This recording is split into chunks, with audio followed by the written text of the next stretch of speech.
সুপ্রভাত বন্ধুরা।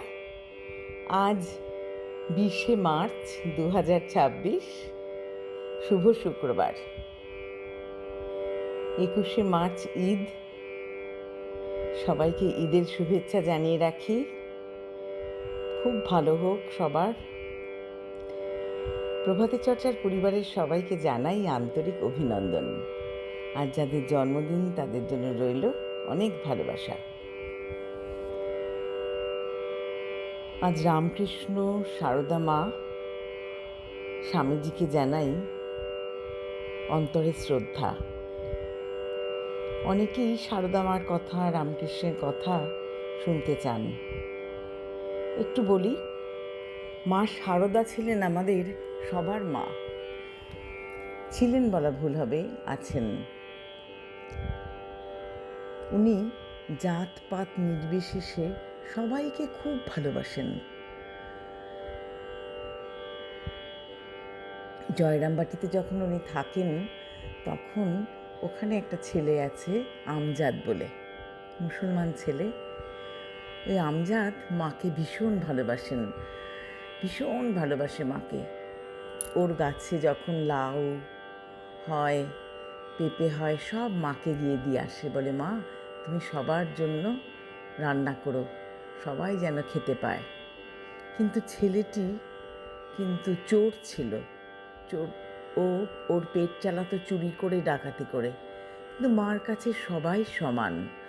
যখন মার সঙ্গেও দেখা করতে আসতো তখন মায়ের শিষ্যারা বলতেন, মা তুমি কেন আমজাদকে ঢুকতে দাও? মা বলতেন, তাতে কি হয়েছে, ও তো আমার ছেলে, ওকে তাড়াতাড়ি করে খেতে দে, ওর খিদে পেয়েছে। তখন নলিনী দেবী ওকে খেতে দিতেন। নলিনী দেবীর ভীষণ জাতপাত ছিল, ভীষণ ছোঁয়াছুঁই বাতিক ছিল, তাই উনি আমজাদকে ছুঁড়ে ছুঁড়ে খেতে দিত। মা একদিন কী করলো, ঘর থেকে দেখে ফেললো। তখন মা তাড়াতাড়ি করে এসে বলল, নলিনী তুই সর, আমি আমজাদকে সুন্দরভাবে খাওয়াই। তারপরে মা তাকে খাইয়ে, তারপরে আমজাদের খাওয়া হয়ে গেলে তার পাত তুলে ভালো করে মুছে আমজাদকে আদর করে বিদায় দিল। এইরকম হচ্ছে আমাদের সারদা মা। উনি সবার মা। ওনাকে প্রণাম জানাই, রামকৃষ্ণ স্বামীজি সবাইকে প্রণাম জানাই। আজ কবিগুরুকে প্রণাম জানিয়ে পূজা পর্যায়ের গান আমার নিবেদনে আছে।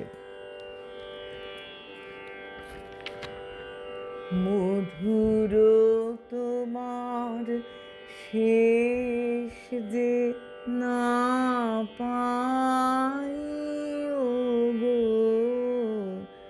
মধুর তোমার শেষ যে না পাই গো, প্রহর হলো শেষ, ভুবন জুড়ে রইল লেগে আনন্দ আবেশ,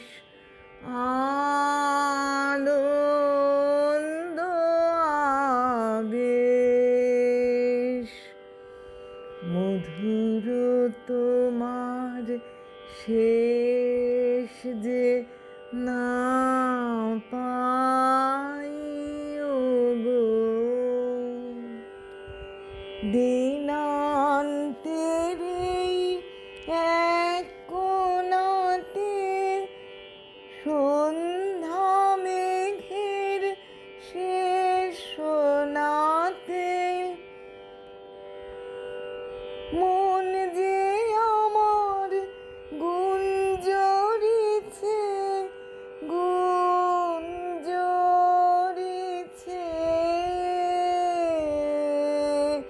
কোথায়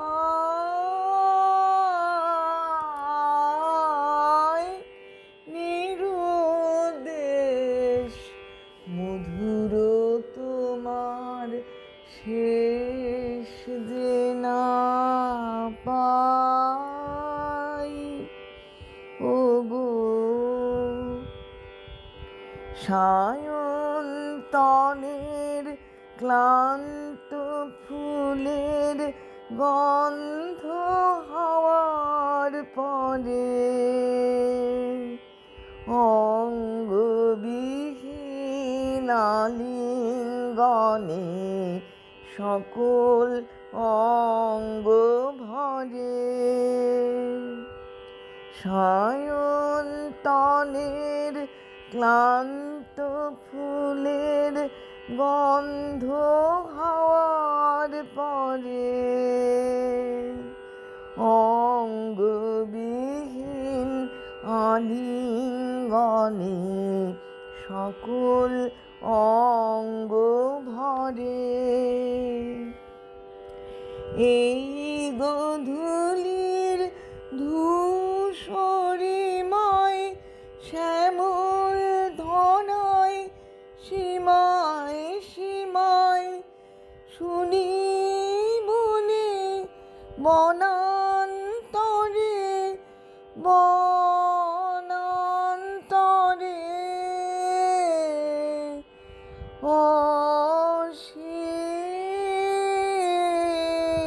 অসীম গানে